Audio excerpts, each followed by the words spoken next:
കഥ ആരംഭിക്കുന്നതിന് മുമ്പായി രണ്ട് വാക്ക്. സത്യം സങ്കല്പത്തേക്കാൾ വിചിത്രമായി തോന്നുന്ന ചില സന്ദർഭങ്ങൾ നമ്മുടെ ജീവിതത്തിൽ ഉണ്ടാകാറുണ്ട്. ചില സംഭവങ്ങൾക്ക് യക്ഷിക്കഥകളുടെ പരിവേഷമില്ലേ എന്ന് പോലും തോന്നിപ്പോകും. ഈ കഥ കേൾക്കുമ്പോൾ ഈ വിചാരം നിങ്ങളുടെ മനസ്സിലുണ്ടായിരിക്കണം. ഇനി കഥയുടെ പശ്ചാത്തലത്തെക്കുറിച്ച് രണ്ട് വാക്ക്. കായലും കായൽ നിലങ്ങളും നിറഞ്ഞ കുട്ടനാടൻ പ്രദേശമാണ് ഈ കഥയുടെ പശ്ചാത്തലം. നമ്മുടെ കഥ നടക്കുന്നത് കുട്ടനാട്ടിലെ ഒരു തുരുത്തിലാണ്. ആ തുരുത്തിന് പഴയൊരു പേരുണ്ട്, അത് മറക്കാം.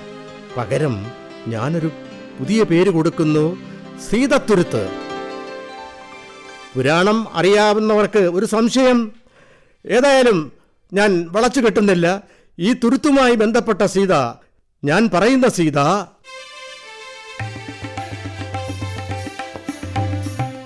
വാൽമീകി പാടിയ സീതയല്ല, വള്ളത്തോൾ പാടിയ സീതയല്ല. വാൽമീകി പാടിയ സീതയല്ല, വള്ളത്തോൾ പാടിയ സീതയല്ല. ദുർവിധിയേകിയോരഗ്നി പരീക്ഷയിൽ, ദുർവിധിയേകിയോരഗ്നി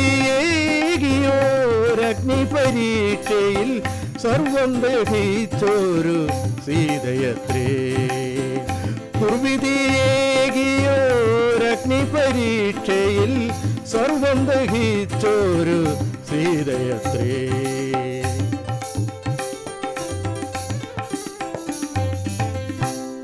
നമുക്ക് പരിചയമുള്ള രണ്ട് സീതമാരുണ്ട്, വലിയ സീതയും കൊച്ചു സീതയും. വലിയ സീതയെ പരിചയപ്പെടുത്തി തന്നത് വാൽമീകി എന്ന ഒരു വലിയ സന്യാസിയാണ്. കൊച്ചു സീതയെ പരിചയപ്പെടുത്തി തന്നത് വള്ളത്തോളും.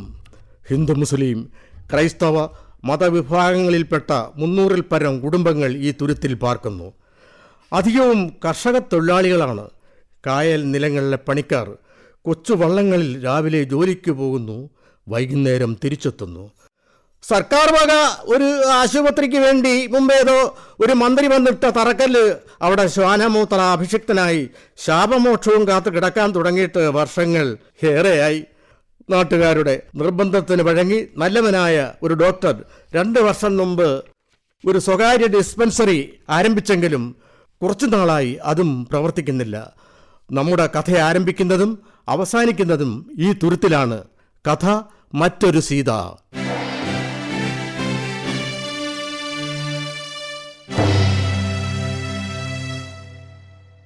മനോഹരമായ ഒരു പ്രഭാതം.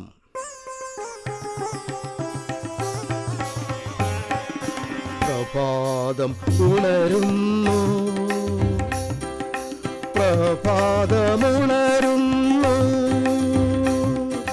പ്രഭാതം ഉണരുന്നു,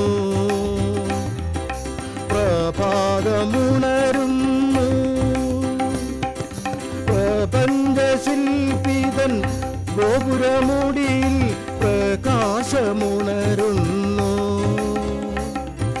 പ്രകാശരശ്മികൾ ചൂടി വിശ്വ പ്രകൃതി ഉണരുന്നു, പ്രകൃതി ഉണരുന്നു.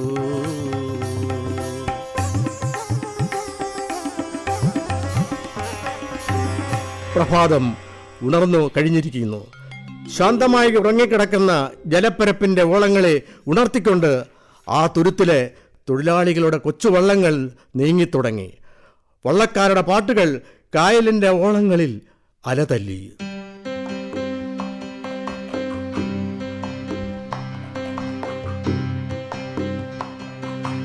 ഏലം ഏലേലം ഹൈലസ ഹൈലസ ഹൈലസ, ഏലം ഏലേലം ഹൈലസ ഹൈലസ ഹൈലസ, ഏലം ഏലേലം ഹൈലസ ഹൈലസ ഹൈലസ, ഏലം ഏലേലം ഹൈലസ ഹൈലസ ഹൈലസ.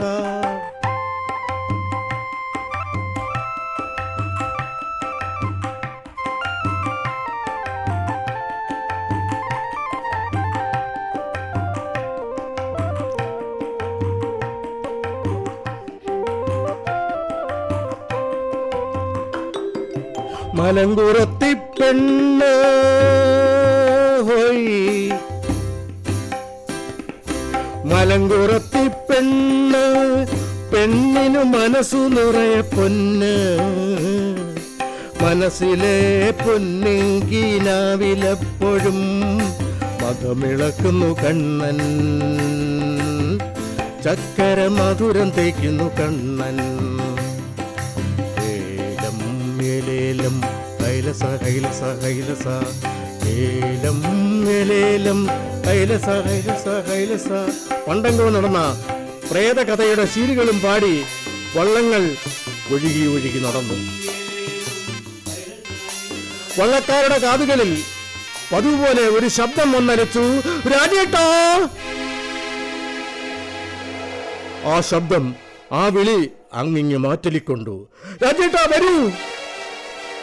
ഓ, നേരം വെളുത്തു തുടങ്ങിയതേ ഉള്ളൂ, അതിനു മുമ്പ് ആ ഭ്രാന്തി പെണ്ണിന് തുടങ്ങി. കഷ്ടം, ഈ ദൈവം ഒരു ദുഷ്ടനായില്ലടാ. അവൾക്ക് വിധിയില്ലാത്തതിന് എന്തിന് ദൈവത്തിനെ കുറ്റപ്പെടുത്തുന്നു? സ്ത്രീ ശബ്ദത്തിൽ കേട്ട ആ വിളിയുടെ പ്രതികരണങ്ങൾ വള്ളത്തിൽ യാത്ര ചെയ്യുന്ന തൊഴിലാളികൾ രേഖപ്പെടുത്തുകയാണ്. ആ വള്ളക്കടവിൽ ആരും നിൽക്കുന്നില്ലേ? പ്രഭാതത്തിൻ്റെ അരണ്ട വെളിച്ചത്തിൽ വെള്ള വസ്ത്രം ധരിച്ച ഒരു സ്ത്രീ രൂപം.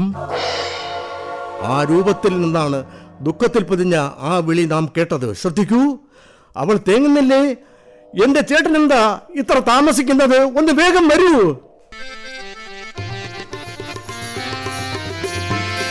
നിശാന്തമന്ദ പവനനിലവളുടെ നിതാന്ത ദുഃഖത്തിൻ രോദനങ്ങൾ, നിശാന്തമന്ദ പവനനിലവളുടെ നിതാന്ത ദുഃഖത്തിൻ രോദനങ്ങൾ.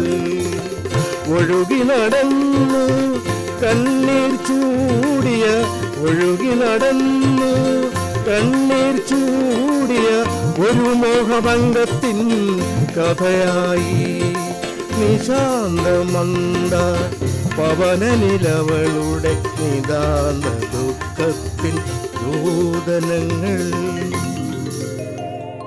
സീതേ, സീതേ. തൊട്ടടുത്ത വീട്ടിൽ നിന്നൊരു ചെറുപ്പക്കാരൻ ആ സ്ത്രീ രൂപം നിൽക്കുന്ന സ്ഥലത്തെത്തി. അല്ല, നീ ഇവിടെ വന്ന് നിൽക്കുകയാണോ?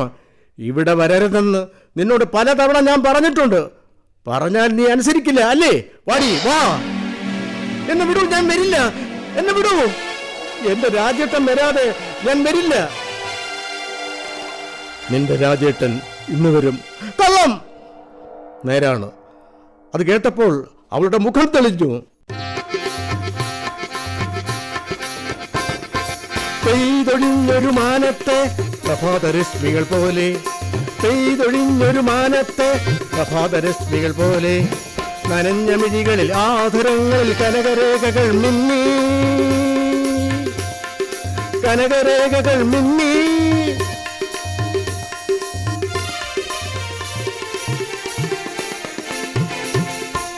വരൂ, പോകാം. മനസ്സിന്റെ സമനില തെറ്റിയ ആ പെണ്ണിന്റെ പേര് ഞാൻ നേരത്തെ പറഞ്ഞല്ലോ, സീത. ഏതോ മോഹഭംഗത്തിന്റെ ബാക്കിയാണവൾ. നേരം പുലർന്നു കഴിഞ്ഞു. പതുപോലെ ജനജീവിതം അവിടെ ആരംഭിച്ചു കഴിഞ്ഞു. ഇന്ന് പതിവില്ലാതെ ജനങ്ങൾ ഉന്മേഷഭരിതരായി കാണുന്നുണ്ട്. ഓ, മുമ്പ് ഒരാൾ തുടങ്ങുകയും എന്നാൽ പെട്ടെന്ന് പ്രവർത്തനം നിലയ്ക്കുകയും ചെയ്ത പ്രിയ ക്ലിനിക് എന്ന ചികിത്സാ സ്ഥാപനം അതേ പേരിൽ തന്നെ മറ്റൊരു ഡോക്ടർ നടത്താൻ പോകുന്നു. ഡോക്ടർ പ്രതാപൻ. രാവിലെ 10 മണിക്കാണ് ഉദ്ഘാടനം. ആളുകൾ ഡോക്ടർ വരുന്നത് നോക്കി ബോട്ട് കടവിൽ നിൽക്കുകയാണ്. അതാ അങ്ങ് അകലെ നിന്നും ഒരു കൊച്ചു ബോട്ട് വരുന്നുണ്ട്. അലകളെ മുറിച്ചകലെ നിന്നും അതാരയന്നമ്പുൽ വരുന്നു, അലകളെ മുറിച്ചകലെ നിന്നും അതാരയന്നമ്പുൽ വരുന്നു. അവരുടെ ഉള്ളിലും അസുലഭാനന്ദം മലയടിച്ചുയരുന്നു, അലയടിച്ചുയരുന്നു. ഡോക്ടർ ബോട്ട് കടവിന് അടുത്തെത്തി. ബോട്ടിൽ നിന്ന് ഡോക്ടർ പ്രതാപൻ പുഞ്ചിരിയോടെ ഇറങ്ങി. ആശുപത്രിയുടെ ഉദ്ഘാടനവും മറ്റ് ചടങ്ങുകളും കഴിഞ്ഞു. അപ്പോൾ ആ ആൾക്കൂട്ടത്തിൽ നിന്ന് അതിസുന്ദരിയായ ഒരു പെണ്ണ് ആശുപത്രിയിലേക്ക് ഓടി വരികയാണ്. രാജേട്ടാ, രാജേട്ടാ, അദ്ദേഹം വന്നു, എന്റെ രാജേട്ടൻ വന്നു. ഇത്രയും കാലം അങ്ങ് എവിടെയായിരുന്നു? അവൾ ഡോക്ടർ പ്രതാപനെ കയറി ചുറ്റിപ്പിടിച്ചു. ഡോക്ടർ വല്ലാതായി. പിടിവിടൂ, പരിഹാരമുണ്ടാക്കാം. വിടില്ല, ഞാൻ വിടില്ല. ഒരു ചെറുപ്പക്കാരൻ ബലം പ്രയോഗിച്ച് പിടി വിടിപ്പിച്ചു. വാടി വാ, നിന്നെ ഞാൻ ഇനി ശരിപ്പെടുത്തും, കെട്ടിയിടും.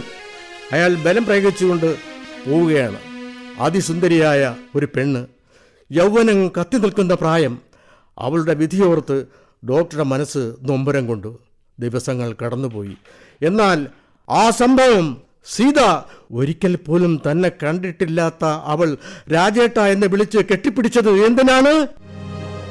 ഷാഠ്യം പിടിച്ചത് എന്തിനാണ്? ഒരു ദിവസം ക്ലിനിക്ക് കഴിഞ്ഞ് ബോട്ട് കടവിലേക്ക് ഡോക്ടർ നടക്കുകയാണ്. അയാൾ അറിയാതെ തന്നെ തൻ്റെ കണ്ണുകൾ അവളെ അന്വേഷിച്ചു കൊണ്ടിരുന്നു. അവളുടെ വീടിന് സമീപം അകലെ എത്തിയപ്പോൾ ഡോക്ടർ നിന്നു. ഒന്ന് കയറിയാലെന്താ? സമയം സന്ധ്യ കഴിഞ്ഞു. സീതയുടെ വീട്ടിലേക്ക് കയറി ചെന്നു. ആരുമില്ലേ? ഇവിടെ ആരുമില്ലേ? സീതേ, അകത്തൊരു ചങ്ങലകിലുക്കം. അദ്ദേഹം ഞെട്ടിപ്പോയി. രാജേട്ടാ, എന്റെ രാജേട്ടൻ വന്നു, എന്നെ രക്ഷിക്കൂ. ഡോക്ടർക്ക് സംഗതി മനസ്സിലായി. സീത ചങ്ങലയ്ക്കുള്ളിലാണ്. ഡോക്ടർ! ഡോക്ടർ തിരിഞ്ഞു നോക്കി. ആ ചെറുപ്പക്കാരൻ. പോകൂ, ദയവ് ചെയ്ത് പോകൂ. ക്ഷമിക്കണം, ഞാനൊരു ഡോക്ടറാണ്, അതുകൊണ്ടാണ് വേഗം പോകാൻ പറഞ്ഞത്. ഡോക്ടർ, അവൾ എൻ്റെ സഹോദരിയാണ്. അവൾക്ക് ഞാനും എനിക്ക് അവളും മാത്രമേ ഉള്ളൂ. ഡോക്ടർ നടന്നു. ക്ഷമിക്കൂ ഡോക്ടർ, ക്ഷമിക്കൂ. അങ്ങയെ കണ്ടതോടെ തൻ്റെ സഹോദരിയുടെ രോഗം വർദ്ധിച്ചിരിക്കുകയാണ്. എന്ത്? എന്റെ സഹോദരി കാത്തിരിക്കുന്ന രാജനെ അങ്ങയിൽ അവൾ കണ്ടെത്തിയിരിക്കുന്നു. എന്നിട്ടോ?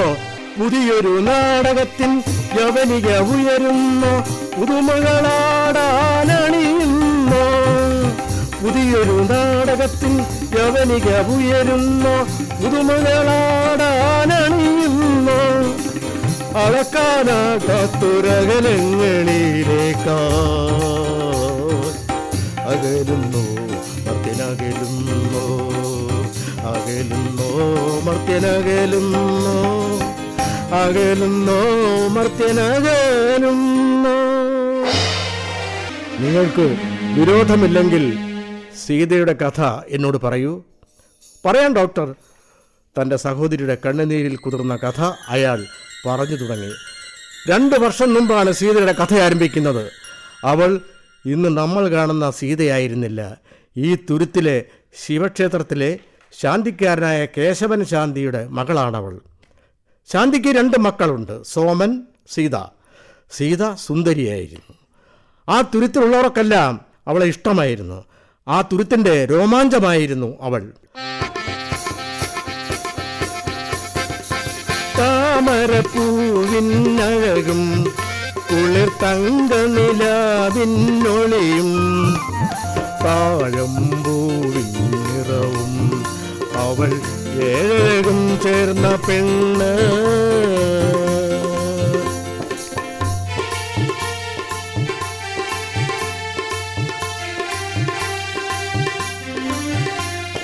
കൂടലാളു ചിരിച്ചാൽ പാലും പൂന്തേനൊഴുകും. കൂടലാളു ചിരിച്ചാൽ പാലും പൂന്തേനൊഴുകും. പൊന്നഴകൊന്നു ചിലച്ചാൽ അപ്പോൾ കിന്നര വീണകൾ പാടും. പൊന്നഴകൊന്നു ചിലച്ചാൽ അപ്പോൾ കിന്നര വീണകൾ പാടും. കിന്നര വീണകൾ പാടും, കിന്നര വീണകൾ പാടും. അവളുടെ മനസ്സിലേക്ക് ഒരു ചെറുപ്പക്കാരൻ കടന്നു വന്നു. ഡോക്ടർ രാജൻ. പ്രിയ ക്ലിനിക് എന്ന പേരിൽ ഒരു ആശുപത്രി നടത്താനാണ് ആ തുരുത്തിൽ വന്നത്. ഒരു സന്ധ്യാവേള. ക്ഷേത്ര ദർശനം കഴിഞ്ഞ് സീത വീട്ടിലേക്ക് നടക്കുകയായിരുന്നു. അല്പം നടന്നപ്പോൾ അവളുടെ കണ്ണുകൾ ആരിലോ ഒന്ന് തറച്ചു. തന്നെ ശ്രദ്ധിച്ചുകൊണ്ട് അങ്ങകലെ ഒരു ചെറുപ്പക്കാരൻ നിൽക്കുന്നു. അവൾ വേഗം നടന്നു. ഒരു വല്ലായ്മ, ഒരു നാണം. അയാളുടെ നോട്ടം മലരമ്പുകളായി മനസ്സിൽ തറച്ചു കയറുകയാണ്. അവൾ വീട്ടിലെത്തി. അതുവരെ ഇല്ലാത്ത ഏതോ ഒരു വികാരത്തിന് അടിമപ്പെട്ടതുപോലെ തോന്നി. ആ ചെറുപ്പക്കാരൻ ഡോക്ടർ രാജനായിരുന്നു. അദ്ദേഹത്തിന് സീതയെ വളരെ ഇഷ്ടമായി. ഇപ്പോൾ രാജനെ കണ്ടാൽ മറയില്ലാതെ അവൾ നോക്കാറുണ്ട്, പുഞ്ചിരിക്കാറുമുണ്ട്. സീത ഒരു ദിവസം ക്ഷേത്ര ദർശനം കഴിഞ്ഞ് മടങ്ങുമ്പോൾ രാജനെ പതിവായി കാണുന്ന സ്ഥലത്ത് കാണാനില്ല. നിരാശയോടെ അവൾ നടന്നു. സീതേ, ഹൃദ്യമായി ചിരിച്ചുകൊണ്ട് രാജൻ തൻ്റെ പിറകിൽ നിൽക്കുന്നു. ഇത്തിരി പ്രസാദം തരുമോ? പെണ്ണങ്ങ് നാണിച്ചു പോയി. ഇന്നാ വേണമെങ്കിൽ എടുത്തോ. ഇഷ്ടമാണോ എന്നെ? അവളൊന്നും മിണ്ടിയില്ല. എനിക്ക് സീതയെ വളരെ ഇഷ്ടമാണ്. അവൾ മുഖം ഉയർത്തി.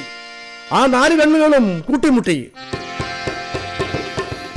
കഥ പറയും കണ്ണുകളിൽ കതിരലകൾ പൂത്തുലഞ്ഞു, കഥ പറയും കണ്ണുകളിൽ കതിരലകൾ പൂത്തുലഞ്ഞു, കരളുക തൻ കളിയരങ്ങിൽ സ്വപ്നങ്ങൾ ചിലമ്പണിഞ്ഞു, കരളുകൾ തൻ കളിയരങ്ങിൽ സ്വപ്നങ്ങൾ ചിലമ്പണിഞ്ഞു, ചിലമ്പണിഞ്ഞു. ജീവിതകാലം മുഴുവൻ നീ എന്നോടൊപ്പം കഴിയാൻ തയ്യാറാണോ എന്നാ അറിയേണ്ടത്. അങ്ങാര്? ഞാനാര്? പണ്ടി പെണ്ണേ, നിനക്കെന്നെ ഇഷ്ടമാണോ എന്നറിഞ്ഞാൽ മാത്രം മതി. അതിനുള്ള ഉത്തരം മൗനമായിരുന്നു. ആ തുരുത്തുരുള്ളവരെയെല്ലാം അത്ഭുതപ്പെടുത്തിക്കൊണ്ട് ആ കല്യാണം നടന്നു. ആദ്യ രാത്രി നേരം വളരെ ഇരുട്ടി. ആ മാതൃകാ ദമ്പതികൾ ഭാവിയെക്കുറിച്ച് മനോരാജ്യം കൊള്ളുകയാണ്. കഥകിന് ആരോ മുട്ടുന്നത്, സ്വർഗത്തെ കട്ടുറുമ്പ്. രാജൻ മനസ്സില്ലാ മനസ്സോടെ കഥക് തുറന്നു. പരിചയമില്ലാത്ത ഒരു മനുഷ്യൻ നിൽക്കുന്നു. രക്ഷിക്കണേ മാനെ, രക്ഷിക്കണേ, അടിയന്റെ ഭാര്യയ്ക്ക് പ്രസവവേദന തുടങ്ങി, സഹായത്തിന് ആരുമില്ല, രക്ഷിക്കണേ. ഒന്ന് അത്രം വരെ വരണം. ഡോക്ടർ വല്ലാതായി. ഒരു ഭർത്താവിൻ്റെ കടമ, ഒരു ഡോക്ടറുടെ കടമ. ആട്ടെ, എവിടാ വീട്? അങ്ങേ തുരുത്തിലാണേ. എങ്ങനെ അക്കരയ്ക്കെത്തും? വള്ളം കൊണ്ടുവന്നിട്ടുണ്ട്. സീതെ, ഒരു സീരിയസ് കേസ്, ഞാനിതാ വരുന്നു. ആ മനുഷ്യനോടൊപ്പം ഡോക്ടർ യാത്രയായി. സീത മരവിച്ചിരുന്നു പോയി. സമയം വളരെ കഴിഞ്ഞു. നല്ല തണുത്ത കാറ്റ്, കാറ്റിന് ശക്തി കൂടി. മാനത്ത് മൂടിക്കെട്ടിയ മഴക്കാറുകൾ ഇരച്ചു പെയ്യാൻ തുടങ്ങി. ശക്തമായ ഇടിയും മഴയും. സീതയുടെ ഉള്ള് ആളിക്കത്തുകയാണ്. ഈശ്വര, അദ്ദേഹത്തിന് ഒരു ആപത്തും വരുത്തരുതേ. മഴയുടെ ശക്തി കുറെ കുറഞ്ഞു. ദൈവം തൻ്റെ പ്രാർത്ഥന കേട്ടെന്നാണ് തോന്നുന്നത്. എന്നാൽ രാജൻ ഇതുവരെ തിരിച്ചെത്തിയിട്ടില്ല. പെരുമീനുദിച്ചു കഴിഞ്ഞു, വാനത്തിരുളിൻ്റെ തേവാഴ്ച തീർന്നു. പെരുമീനുദിച്ചു കഴിഞ്ഞു, വാനത്തിരുളിൻ്റെ തേർവാഴ്ച തീർന്നു. മാർത്താണ്ഡ ബിംബം തെളിഞ്ഞു, പക്ഷേ മാനസദേവനെത്തിയില്ല. മാർത്താണ്ഡ ബിംബം തെളിഞ്ഞു, പക്ഷേ മാനസദേവനെത്തിയില്ല. സീതേ, സീതേ, അവൾ കഥക് തുറന്നു. അച്ഛൻ്റെ പരിഭ്രാന്തിയാർന്ന മുഖം. മോളെ, മോളെ, പറയച്ച, എന്തുണ്ടായി? നമ്മുടെ രാജൻ വന്ന വള്ളം മുങ്ങിപ്പോയി. രാജേട്ടാ! ആ വാർത്ത കേൾക്കും മുമ്പാസുമാങ്കി ആകത്തകർന്ന് നിലത്ത് വീണു. കായൽ കയങ്ങളിലോമനാളിൽ സ്വപ്നങ്ങൾ മുങ്ങിക്കഴിഞ്ഞിരുന്നു.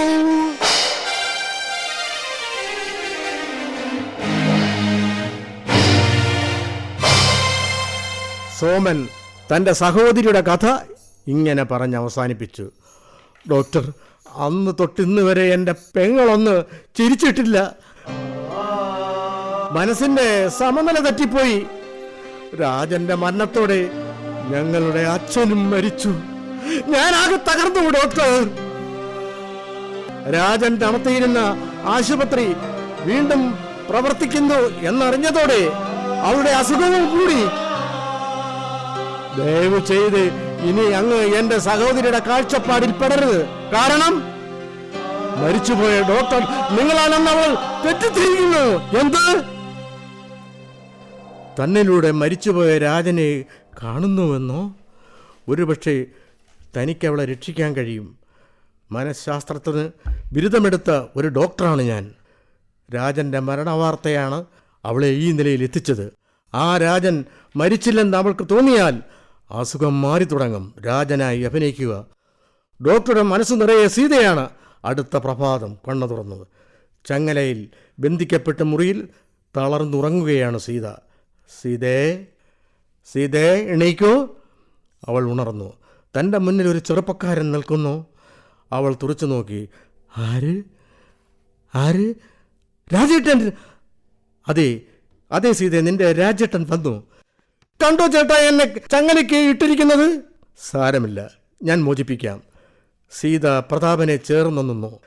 രാജേട്ടൻ എന്താ താമസിച്ചത്? മാണ്ടി പെണ്ണെ, ഞാനൊരു ഡോക്ടറല്ലേ, എനിക്ക് ഉത്തരവാദിത്വങ്ങളില്ലേ? അതറിയാം. അയാളുടെ വിരിമാറിൽ ചാഞ്ഞു നിന്നപ്പോൾ തൻ്റെ നഷ്ടപ്പെട്ടതെല്ലാം വീണ്ടു കിട്ടിയ ബോധം അവൾക്കുണ്ടായി. പ്രതാപനും ആശിച്ചത് അതാണ്. അവളുടെ നഷ്ടബോധം ഇല്ലാതാക്കുക, എന്നിട്ട് സാവധാനം അവളിലേക്ക് യാഥാർത്ഥ്യം പകർന്നു കൊടുക്കുക. സീതയെ, നമുക്കെന്തെങ്കിലും കഴിക്കണ്ടേ? രാജേട്ടൻ എന്താ വേണ്ടത്? നീ തരുന്നത് എന്തായാലും മതി. ഞാൻ ഉച്ചയ്ക്ക് വരാം. രോഗികൾ വരാൻ സമയമായി. ഡോക്ടർ പോയി. അവൾ അടുക്കളയിൽ കയറി. രാജേട്ടന് വേണ്ട വിഭവങ്ങൾ ഒരുക്കുന്നതോടൊപ്പം ഒരു ഗാനത്തിൻ്റെ ശീലം അവളുടെ ചുണ്ടിൽ നടമാടുകയാണ്.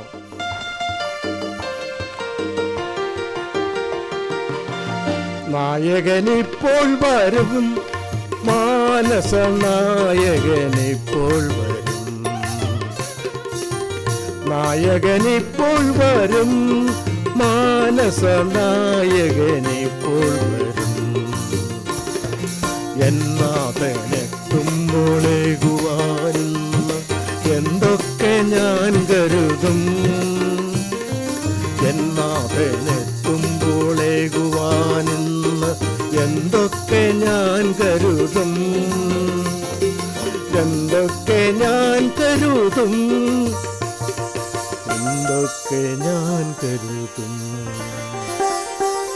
ദിവസങ്ങൾ കടന്നുപോയി.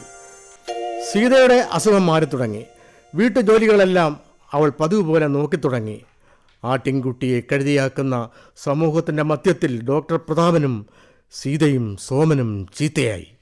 സഹോദരിയുടെ അസുഖം മാറിയതിലുള്ള സന്തോഷം, പ്രതാപൻ്റെ സന്മനോഭാവത്തോടുള്ള കടപ്പാട്, എന്നാൽ ഈ ജന അപവാദത്തിൻ്റെ മുന്നിൽ നിൽക്കാനുള്ള ബദ്ധപ്പാട്. പ്രശ്നം അവിടെ തീർന്നില്ല.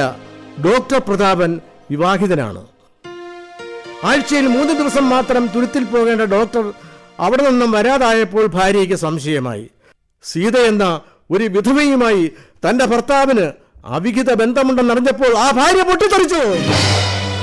സഹിക്കുവതെങ്ങനെ ഒരുവൾ തൻ കാന്തന് സഹി മറ്റൊരാളുണ്ടെന്നറിഞ്ഞപ്പോൾ, സഹിക്കുവതെങ്ങനെ ഒരുവൾ തൻ കാന്തന് സഹി മറ്റൊരാളുണ്ടെന്നറിഞ്ഞപ്പോൾ, കരൾ പൊട്ടി തേങ്ങിക്കരഞ്ഞവൾ തന്നാഥൻ പരസ്ത്രീലനുരക്തനായ മൂലം, കരൾ പൊട്ടി തേങ്ങിക്കരഞ്ഞവൾ തന്നാഥൻ പരസ്ത്രീലനുരക്തനായ മൂലം. സീത പ്രതാപന് വേണ്ടി ഉച്ചഭക്ഷണം കരുതുകയാണ്. ഇവിടെ ആരുമില്ലേ? പുറത്തൊരു സ്ത്രീ ശബ്ദം. സീത പുറത്തേക്ക് വന്നു. സുന്ദരിയായ ഒരു സ്ത്രീ മുറ്റത്ത് നിൽക്കുന്നു. ആരെയാ കാണേണ്ടത്? സീത ആരാ? സീത ഞാൻ തന്നെ. നിങ്ങൾ ആരാണ്? കയറിയിരിക്കൂ. വേണ്ട, നിങ്ങളെ മനസ്സിലായില്ല. മനസ്സിലായില്ലോടി, നിന്റെ കാമുകന്റെ ഭാര്യ. നിങ്ങൾ ആരുടെ കാര്യമായി പറയുന്നത്? നിന്റെ കാര്യം തന്നെ. എടി, എന്റെ ഭർത്താവല്ലാതെ ഈ തുരുത്തിൽ നിനക്ക് വേറെ ഒരുത്തനെയും കിട്ടിയില്ലോടി. വേണ്ടേ, വീട്ടിൽ കയറി വന്ന് അനാവശ്യം പറയരുത്. ആരാ നിങ്ങളുടെ ഭർത്താവ്? ഡോക്ടർ പ്രതാപനെ നീ അറിയില്ല? ഓ, അങ്ങനെ ഒരു പേര് പോലും ഞാൻ കേട്ടിട്ടില്ല. ഇറങ്ങിപ്പോകൂ. അസത്തെ, നീ എനിക്ക് യാത്ര പറയുന്ന അസത്തുണ്ട്. ആഗത സീതയുടെ കരണത്തെ ഒന്ന് കൊടുത്തു. സീതയും തിരിച്ചടിച്ചു. അടിയായി. എല്ലുമൂപ്പും ആരോഗ്യമുള്ള ആ ലേഡി ഡോക്ടർ സീതയെ ചുരുട്ടിയെടുത്ത് നിലത്തടിച്ചു. നിന്നെ ഞാൻ കൊല്ലുപടി കൊന്തു കൊല വിളിക്കും. സാവിത്രി! ഡോക്ടർ പ്രതാപൻ നിൽക്കുന്നു. എന്താണിവിടെ? സാവിത്രി ഡോക്ടർ അടുത്തേക്ക് വന്നു. ഇതിലും ഭേദം എന്നെ കൊല്ലുകയായിരുന്നു. സീതയും ചാടിയടിയിട്ടു. പ്രതാപന്റെ അടുത്ത് വന്നു. രാജേട്ട, ഈ സ്ത്രീ രാക്ഷസിയാണ്. എവിടെയാ? ഓടിക്കൂ. പ്രതാപൻ ആകെ കുഴങ്ങി. ഒരു വശത്ത് ഭാര്യ സാവിത്രി, മറുവശത്ത് തൻ്റെ പേഷ്യൻ്റ് സീത. ഇനി സത്യം പറയാതിരുന്നാൽ കൂടുതൽ അപകടത്തിൽ കലാശിക്കും.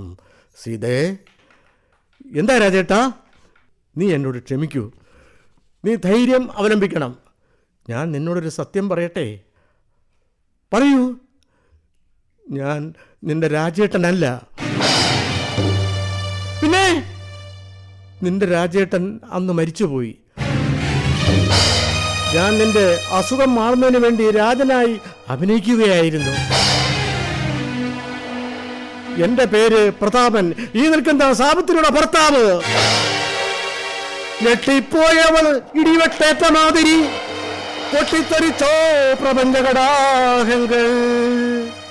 ചുറ്റിക്കറങ്ങുന്നു സർവവും തൻതല, ചുറ്റിപ്പിടഞ്ഞു തറയിൽ പതിച്ചവൾ. ഡോക്ടർമാർ നിർനിമേഷരായി ആ കാഴ്ച നോക്കി നിന്നു. ഒരുപക്ഷെ ബോധം തെളിയുമ്പോൾ അവൾ പഴയ നിലയിലെത്തും. പ്രതാപന്റെ ഭാര്യയ്ക്ക് കാര്യം മനസ്സിലായി. അതിപ്പോഴാണ്. താനും ഒരു ഡോക്ടറാണ്. സീതയോട് വളരെ നീചമായി പെരുമാറി. ആ ഡോക്ടർമാർ അവിടെ നിന്നും യാത്രയായി. സീതയ്ക്ക് ബോധം തെളിഞ്ഞു. മുന്നിൽ ആരുമില്ല, എങ്ങനെ ശൂന്യത മാത്രം. എന്റെ രാജേട്ടൻ മരിച്ചുപോയി. എല്ലാവരും ചേർന്ന് എന്നെ കബളിപ്പിക്കുകയായിരുന്നു. അദ്ദേഹം അന്ന് ആ കൊടുങ്കാറ്റിൽപ്പെട്ട് മരിച്ചുപോയി. അതാണ് സത്യം. അപ്പോൾ അവിടെ ഓടിയെത്തിയ സോമൻ തന്റെ പൊന്നു പെങ്ങളുടെ അവസ്ഥ കണ്ട് ആകെ അമ്പരന്നു. സീതേ, സോമേട്ടാ, ഒരപേക്ഷയുണ്ട്. പറയൂ അനുജത്തി. ഭ്രാന്തിയാണെന്ന് പറഞ്ഞ് ഇനിയും എന്നെ പൂട്ടിയിടരുതേ. ഇല്ല അനുജത്തി, ഇല്ല, ഒരിക്കലുമില്ല. അന്നും നേരം ഇരുട്ടി വിളത്തു. ഉദയത്തിന് മുമ്പ് പണിസ്ഥലത്തേക്ക് പോകാൻ തൊഴിലാളികൾ അവരുടെ വള്ളങ്ങൾ കായലിലിറക്കി. അവരുടെ ചുണ്ടുകളിൽ ആ പഴയ പാട്ടിൻ്റെ ശീലുകൾ കേൾക്കാം.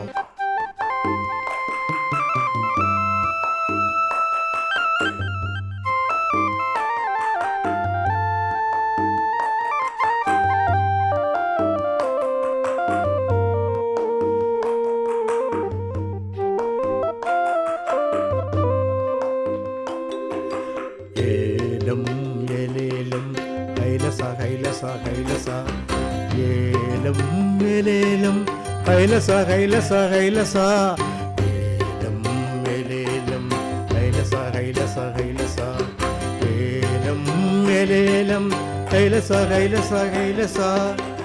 അവരുടെ തോണികൾ പണിസ്ഥലങ്ങൾ ലക്ഷ്യമാക്കി പോവുകയാണ്. അപ്പോൾ അവരുടെ ശ്രദ്ധയിൽ എന്തോ ഒന്ന് ഒഴുകി നടക്കുന്നത് പോലെ തോന്നി. അവർ തോണികൾ അങ്ങോട്ട് അടുപ്പിച്ചു. ഒരു മൃതശരീരം. അത് നമ്മുടെ സീതയാണ്. ആ തൊഴിലാളികളിൽ നിന്ന് തേങ്ങുകയാണ്. ഒരു കാലത്ത് ആ തുരുത്തിലെ എല്ലാമായിരുന്ന സീത. അവർക്ക് ആ കാഴ്ച കണ്ടു നിൽക്കാൻ കഴിഞ്ഞില്ല.